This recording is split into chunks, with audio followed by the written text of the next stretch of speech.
1949, Akron, Ohio. A machinist named Nick Cream is standing in his kitchen with his wife Cosma, cooking vinyl, oil, and pigment in a pot on the stove, trying to build something that moves like a nightcrawler and never rots.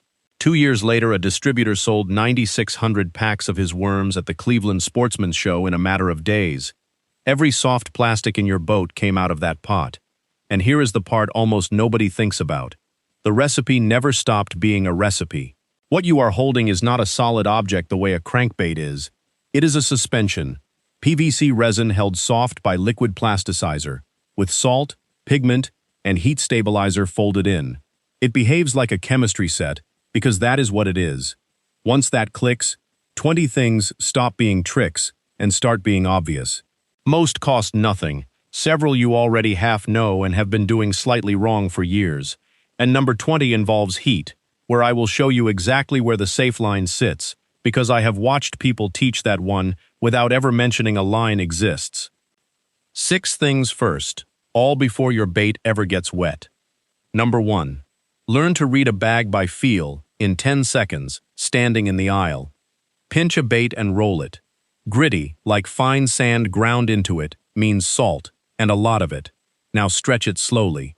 If it necks down thin and stays stretched, that is a soft, high plasticizer formula.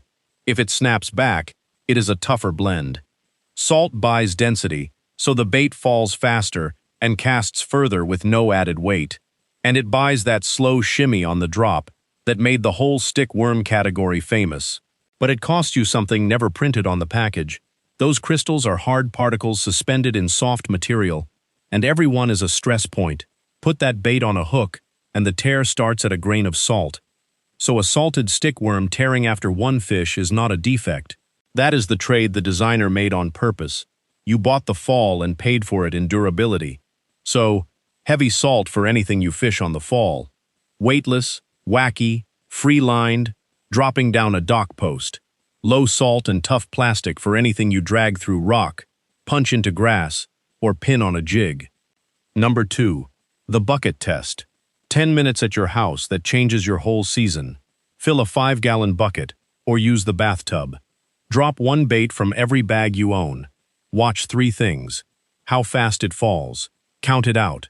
You are building a feel for slow versus fast in that plastic. What attitude it falls in.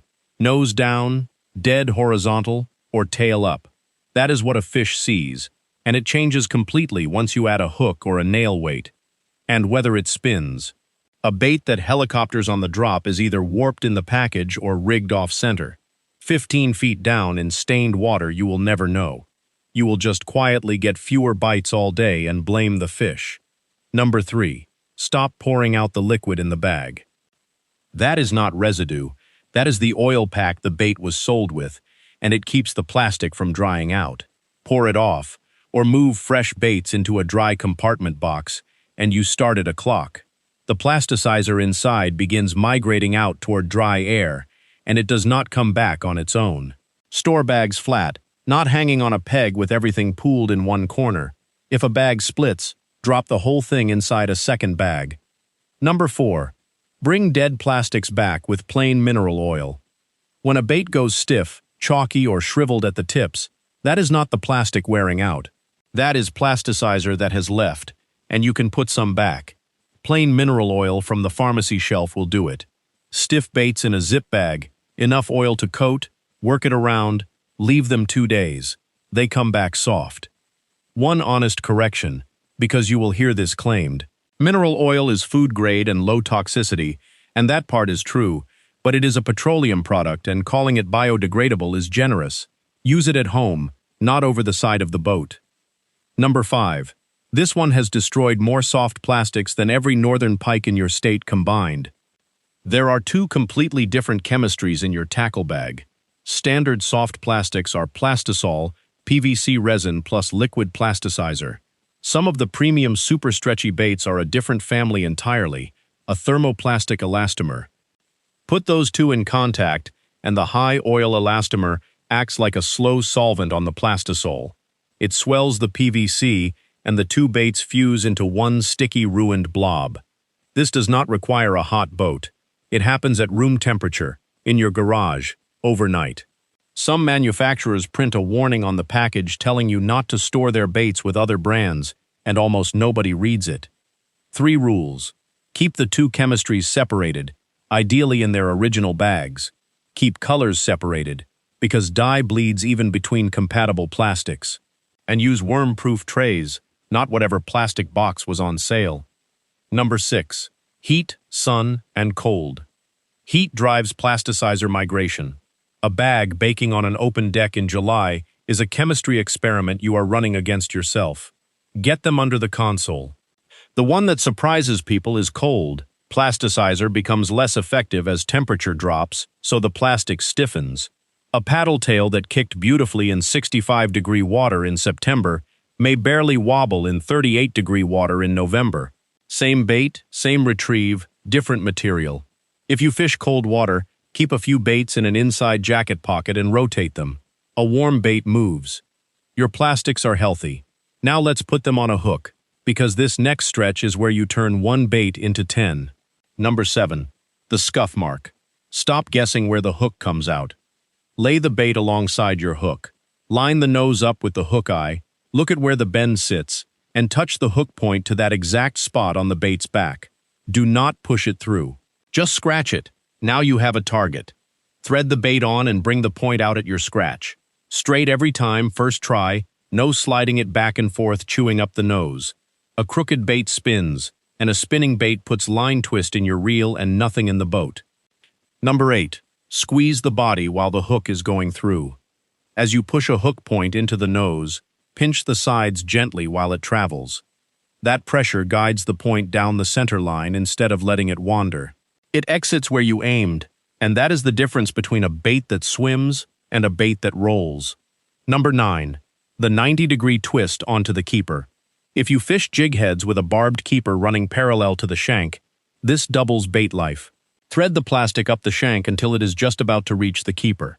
Twist the bait 90 degrees, push it over the keeper in that rotated position, then twist it back straight. You just put the barb into fresh, uncut plastic instead of the tunnel your hook already carved. It cannot slide back down that tunnel because there is no tunnel there anymore. Number 10. Heat shrink tubing on stickworms. Electrical heat shrink tubing, the cheap assorted pack from the hardware aisle. Cut 1/4-inch sleeves, slide one onto the middle of your stickworm, and give it a quick pass of heat so it grips down tight. Now run your hook through the tubing instead of bare plastic. You are hooking through a reinforcing collar rather than the soft body, and 1 bag of tubing outlasts several bags of worms. Number 11. Here is the version I like even better, because it is faster on the water and costs almost nothing. Buy a bag of small rubber O-rings from the plumbing aisle, slightly smaller than the diameter of your worm, pennies each. Roll one onto the belly, and run your hook under the ring instead of through the bait. That is a Wacky rig that survives fish after fish, and when the worm finally goes, the ring is reusable. For a tool to load them, cut a 2-inch chunk of 1/2-inch PVC pipe. Roll the rings onto the outside, slide the worm through the middle, push a ring off onto the bait.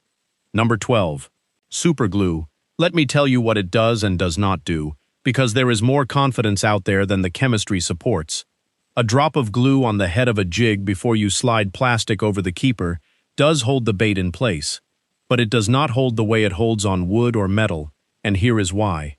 The plasticizer in that bait is constantly migrating toward the surface, and on soft PVC that surface oil works against the bond. Glue buys you a session, not a season. So use glue as backup to a mechanical fix, never instead of one. Twist onto the keeper, add the ring or the tubing, then a drop of glue on top. The most valuable tool in your boat for fishing plastics costs about $4, and most people never bring one.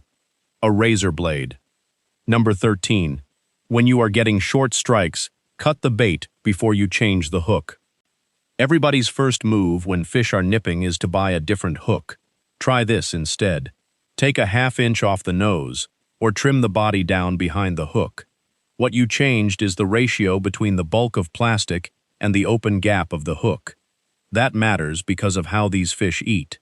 A bass does not bite down on a bait like a dog. It opens its mouth, expands its throat, and creates suction. and the bait gets pulled in on a rush of water. Every bit of plastic hanging past the hook point is mass that has to come in with it. Trim it, and the gap clears on the way in. 4 seconds, $0, and it fixes more missed fish than a new pack of hooks. Number 14. Thin the wrist on a paddle tail. Look at the narrow section where the paddle joins the body. That wrist is the hinge, and its thickness decides how fast you have to reel before the tail starts kicking. Lay the bait flat and shave a whisker off each side of that wrist. Not the paddle, just the hinge. Now the tail thumps at a much slower speed. That is your cold water answer, your high pressure answer, your bluebird sky answer. Everybody else has to burn the bait to make it move. You can crawl it and still have action. Take a little at a time and test it beside the boat, because you cannot put it back. Number 15. Relief holes in a craw. Take a small wire crimp sleeve, the metal barrel from the electrical aisle, and use the open end as a hole punch. Punch a circle out of the flat part of each claw. You removed material, so there is less plastic resisting the water, and you created an edge for water to catch. Those claws now flap on a slow drag instead of hanging there dead. Number 16. Give a bait a skirt. If you have a beat-up spinnerbait in the bottom of the box, harvest the skirt. Cut off a small bundle of strands, hook them into the notch of a bait threading needle, push the needle through the body of your worm, and pull the skirt through so it sits crosswise. You added surface area, which slows the fall, and material that breathes and pulses on no rod movement at all. In cold water and on pressured fish, that is often the only motion you can produce while the bait sits still. Number 17. Float the tail. Your bait is on the bottom, and the back half is lying flat in the mud where nothing can see it. You want the tail standing up. Buy the small foam floats sold for spinner rigs, or cut a section from a plastic drinking straw and seal the ends with a quick pinch of heat.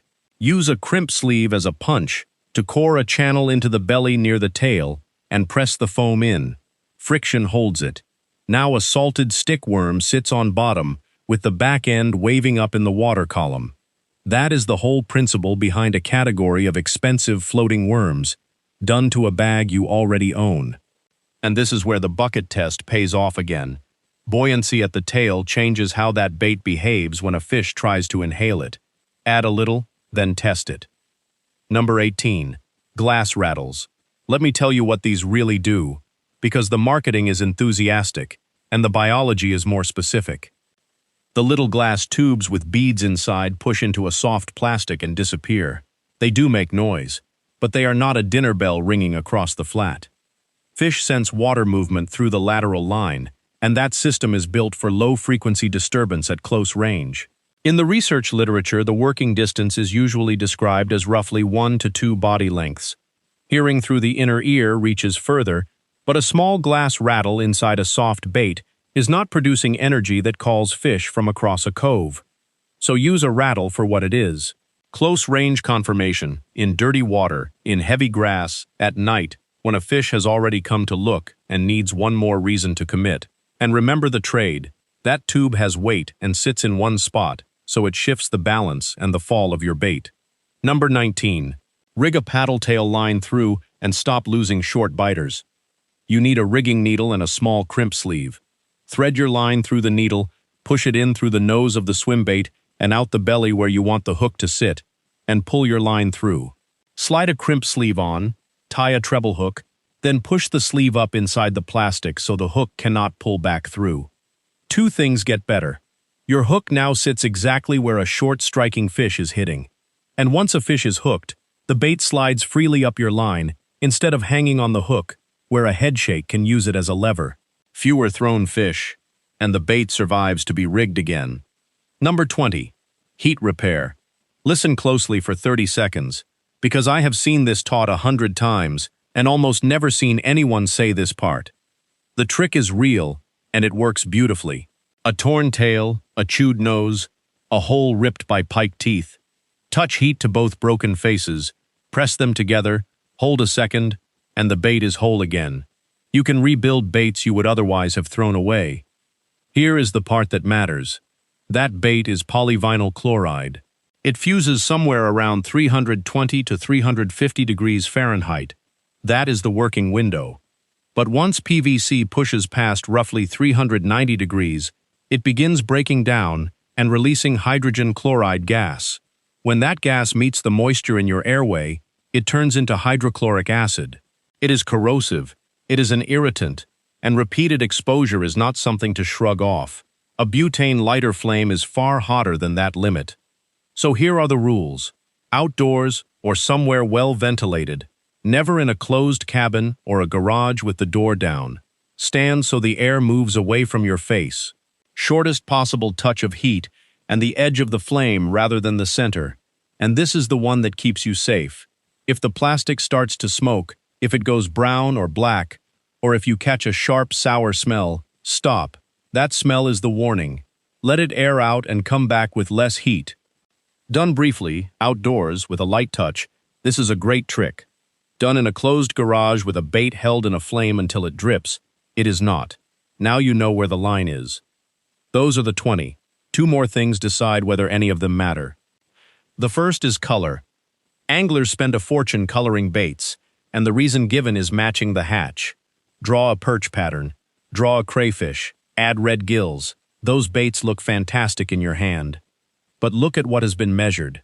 A team led by Lisa Mitchum and Rebecca Fuller at the University of Illinois, publishing in Current Zoology in 2019, measured the photoreceptors in largemouth bass eyes and then tested the fish behaviorally. Bass are dichromatic. One cone peaks in the green, another in the red, and they found no evidence of a blue-sensitive cone at all. Their trials largely supported the prediction that bass cannot tell chartreuse yellow from white or green from blue, but can pick red out against any shade of gray. So much of the detail you paint on is invisible to the fish as color. What it reads is contrast and silhouette, plus that red channel. And red is the first part of the spectrum the water absorbs, so that red worm is a red worm near the surface and simply a dark worm at 20 feet. Which makes the rule simple. Use color to control how light or dark the bait reads against its background. Dark bait against a bright sky. Bright bait in muddy water so the outline is findable, and a shot of red at one spot is worth more as a strike target than a whole painted pattern is as camouflage. The second thing is scent, and one piece of chemistry changes how you buy it. Plastisol is PVC held in liquid plasticizer. It is an oil-rich material, so an oil-based scent soaks into the surface layer and bleeds out slowly, while a water-based scent sits on top of an oily surface, refuses to bond, and washes off in a few casts. That single fact tells you more than the label ever will. 2 ways to help it stick. Roughen the outside first with emery cloth or steel wool, which gives the oil somewhere to sit, and favor baits with deep ribs, because they hold scent where water does not scour it away. You will also hear that scuffing a bait dull makes fish prefer it because it looks less shiny. I have not found a study that tests that, so treat it as something people believe, not something demonstrated. What is real is that a rough surface holds oil-based scent better. Last thing, your bait graveyard. Every torn worm in the bottom of that bag still has value. A ripped stick worm becomes a chunk trailer for a flipping jig. A worm with the tail gone becomes a stubby finesse bait on a light head. Which raises the one question worth ending on, because 2 real studies give 2 different answers. Eric Samft and colleagues at the University of Illinois, publishing in the North American Journal of Fisheries Management in 2018, found that largemouth bass regurgitated or passed swallowed soft plastics within about 9 days, and that fewer than 1% of bass sampled in 2 Illinois reservoirs had one in the stomach. Not a major long-term threat to that fish, though they still recommended disposing of them responsibly. But Russell Danner and colleagues at the Maine Department of Inland Fisheries and Wildlife ran a 90-day study on brook trout in the same journal and got the opposite. 63% of the fish still had soft plastics in their stomachs at the end, and 12% had eaten more than 10% of their own body weight in plastic. Those fish lost weight and began showing anorexic behavior. So it depends on what swims where you fish. A bass shrugs it off. A brook trout does not. Tell me in the comments what your rule is and where you fish. Do you carry the torn ones home, Or does a ripped tail go over the side? One more thing, and it applies to every item on this list. Fishing regulations are not the same in any two places. Rules about bait, about tackle, about what you may put in the water and what you must take out, change by state and by county. Check your state and local regulations before you fish. 20 hacks, a razor blade, a lighter used carefully, a bag of hardware store O-rings, some mineral oil, and a bucket in your driveway. That is most of it. Go fix your plastics. Then go catch something.